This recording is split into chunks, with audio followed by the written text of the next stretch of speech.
are all very aware of how expensive things have been getting lately. I mean, all you have to do is go to the grocery store to feel like you have to take out a second mortgage just to feed your family. So how do you go about homeschooling when you are on a budget?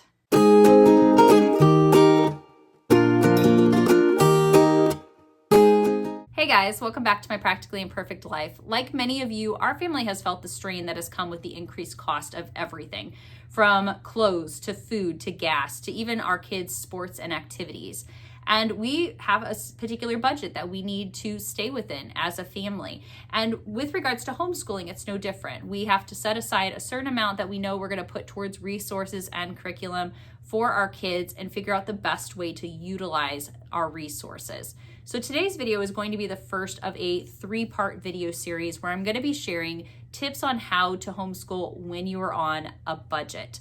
And today I'm going to start off with some general tips that can work for all different ages, and then I'll focus more in future videos on saving money and staying within a budget when you have younger students, and then another one when you are working with older middle school and high school age students. Now, while I'm not a financial expert, I am an average mom who works an average job and makes an average wage.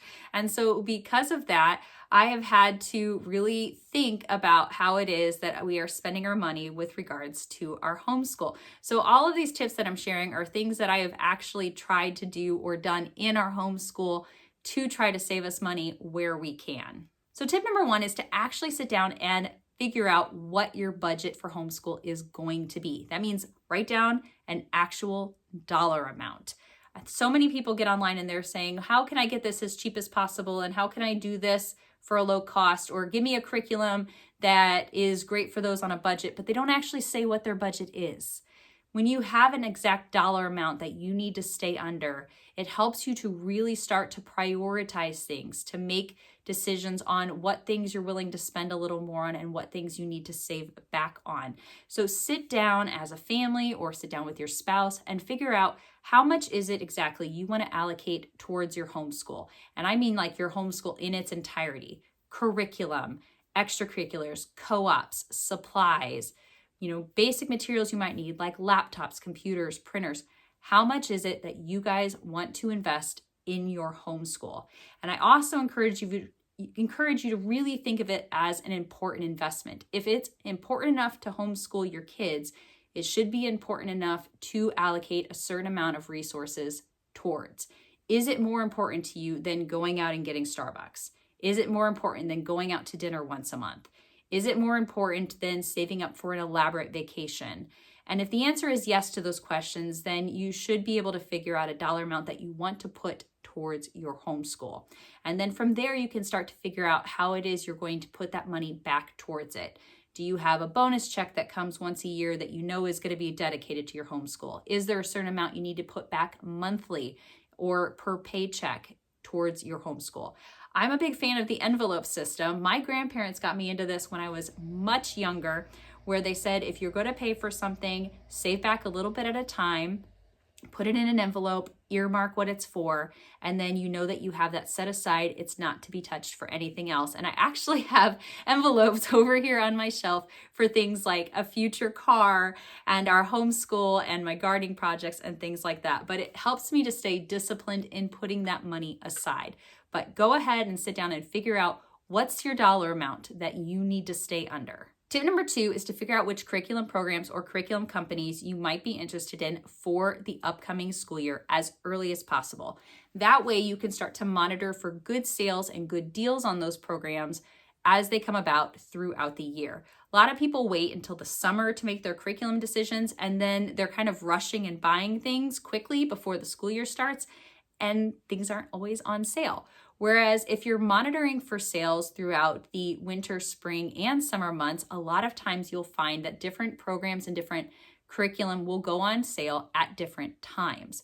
One thing I found really helpful is to sign up for the email listservs for different websites and different curriculum companies. So for example, I get emails from Rainbow Resource, ChristianBooks.com, Apologia, IEW, things like that. And so I will kind of sort through those emails as they come in, and I will watch for a good sale on something I know I'm going to want to purchase for a future year or for the following year.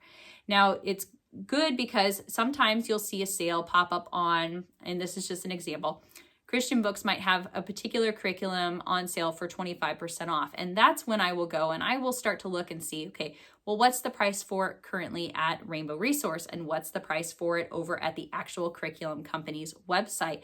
And I will look for the best price between multiple sites.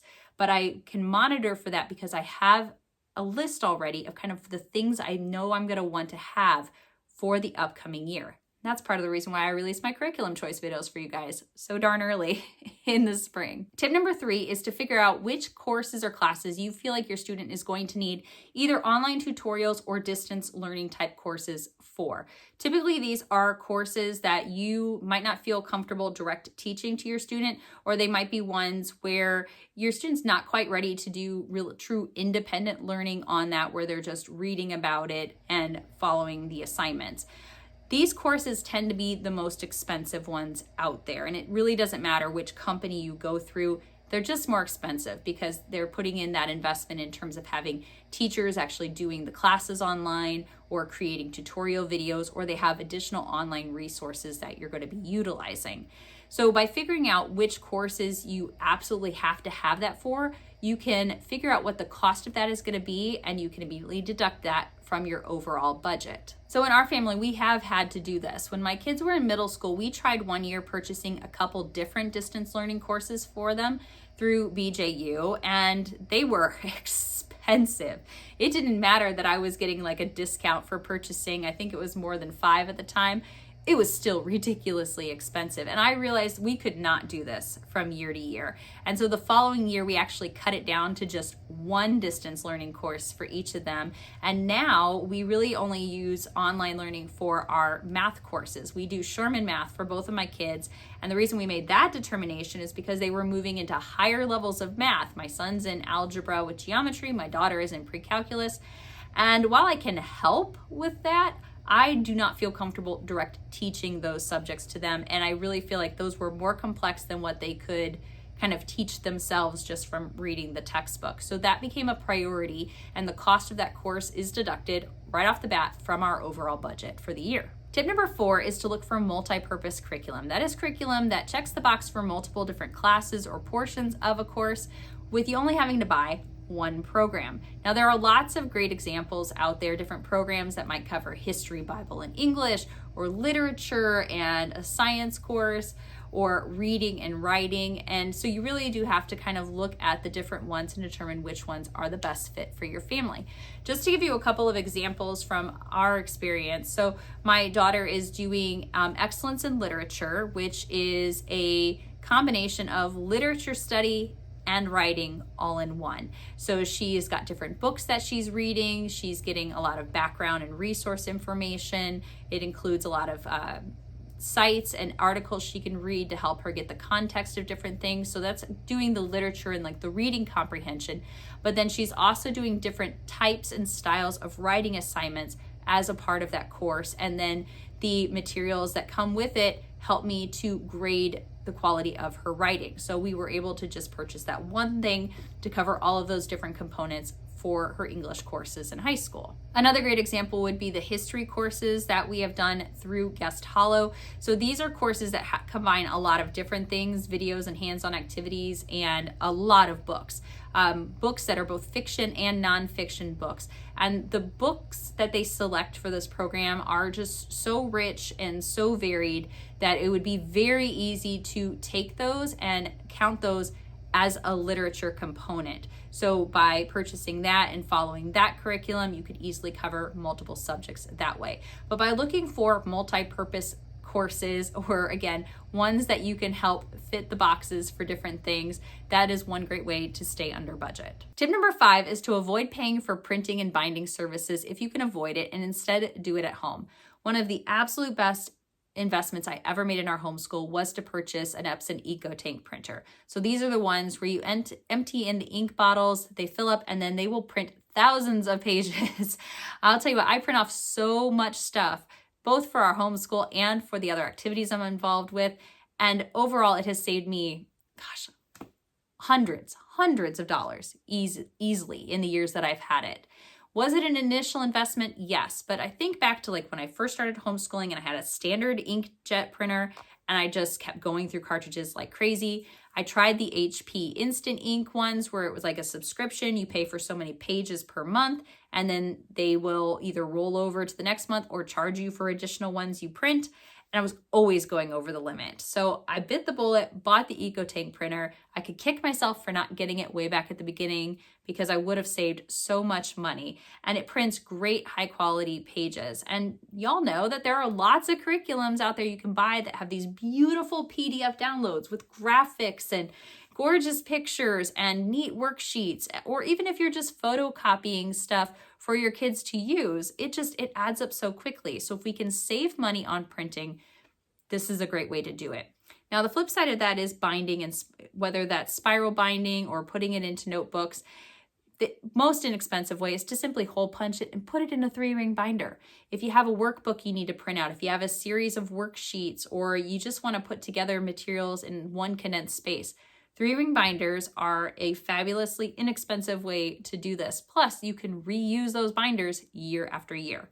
Now, if you really want to make sure that things are spiral bound instead, something that I invested in a couple of years ago was a cinch binder. So this allowed me to actually create spiral bound notebooks for my kids. I think I featured it on a video, probably a day in the life, where I showed you guys how I actually use that to create spiral bound notebooks for my kids. And we use those for several different subjects. So again, something that was an initial investment, but what I've saved by binding it at home versus going to an office supply store and paying for that has been incredible. I mean, it's easily like $10 to $20 to get stuff spiral bound at our local office supply store, whereas I do it quickly and easily right from here. Tip number 6 has to do with literature-based curriculums, or any curriculum where you know you're going to have to be gathering a lot of different types of books.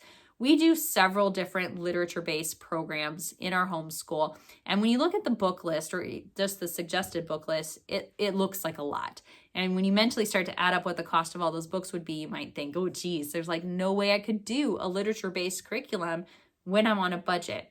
But I'll tell you what, I never pay full price for books. Ever. I figure there's no reason to pay full price for these when there are less expensive options out there. I will look at things like Facebook Marketplace or homeschool groups online, or even if there is like a Facebook group for that program, like again, we use a lot of guest hollows programs. Those are literature based. So I will watch on their Facebook pages when people are selling their used books and see if I can get a deal that way. I will look on Amazon, and I will start off by looking at their used books option, because it's very easy. You just go onto the Amazon page, look for the other buying options, and then you can see what's the cost of that book used. And a lot of times it's so much cheaper. And even if the book says it's just in like good or acceptable conditions, I've never had a book arrive and have it be like falling apart. It's always been perfectly fine for the purposes that we need it for, and that has saved me so much money. Other resources might be looking at places like Half Price Books or local thrift stores, but there are lots of different book sites that are selling used books, and that is a great way to save some money there. Another option would be to look at your local library or open library online. Many of these books are available for you to check out there.